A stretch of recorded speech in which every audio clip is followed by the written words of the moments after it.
আর মাত্র কিছু ঘন্টা বাকি, তারপরেই 7ই সেপ্টেম্বর রবিবার 2025 সালের দ্বিতীয় চন্দ্রগ্রহণ ঘটবে।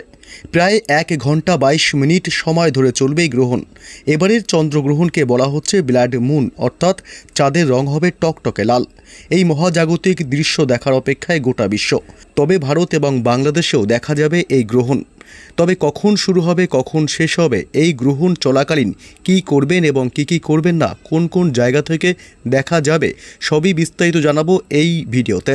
বিস্তারিত জানতে ভিডিওটি অবশ্যই শেষ পর্যন্ত দেখবেন। আর সবার আগে সবার প্রথম এমনই লেটেস্ট আপডেটগুলি জানতে ভিডিওটিতে একটি লাইক করবেন, চ্যানেলটি সাবস্ক্রাইব করে আমাদের সঙ্গে থাকবেন। ইংরেজি ক্যালেন্ডার অনুযায়ী 7ই সেপ্টেম্বর অর্থাৎ রবিবার ঘটতে চলেছে বছরের দ্বিতীয় চন্দ্রগ্রহণ। আবার এই দিনেই শুরু হবে পিতৃপক্ষ। জ্যোতিষশাস্ত্র মতে চন্দ্রগ্রহণকে অশুভ বলে মনে করা হয়, তাই এই সময়ে বিশেষ সতর্কতাও অবলম্বন করাটা প্রয়োজন। এই চন্দ্রগ্রহণ দেখা যাবে ভারত এবং বাংলাদেশ থেকেও, তাই থাকবে সূতক কালো। ওই সময় শাস্ত্র মতে কোনো শুভ কাজ করা উচিত নয়। কী নিয়ম মানতে হবে জেনে নিন।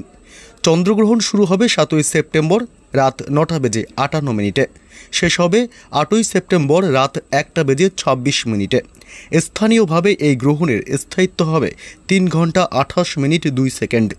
যেহেতু গ্রহণ ভারতে দৃশ্যমান হবে, তাই এর সূতককাল মান্য করা হবে। এই গ্রহণের সময় অশুভ প্রভাব থেকে বাঁচার জন্য বিশেষ সতর্কতা অবলম্বন করা উচিত। কোন কোন কাজ এড়িয়ে চলবেন? পুজো, হোম, যজ্ঞ, কোনো মূর্তি প্রাণ প্রতিষ্ঠা, বিয়ে, গৃহপ্রবেশ ইত্যাদি শুভ কাজ না করাই ভালো। সূতকের সময়ে খাবার রান্না বা খাওয়া উচিত নয়। চুল কাটা, নখ কাটা, দাড়ি কামানো বা শরীর পরিষ্কারের কাজ এই সময়ে করা থেকে বিরত থাকুন। অপ্রয়োজনীয় ভ্রমণ, বিশেষ করে দীর্ঘ সফর এড়িয়ে চলা উচিত। নতুন ব্যবসা, প্রকল্প বা বিনিয়োগ শুরু করা থেকে সাবধান।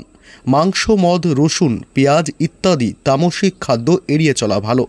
গর্ভবতী মহিলারা সূতকের সময়ে সূচ, ছুরি বা ধারালো বস্তু ব্যবহার না করাই উচিত।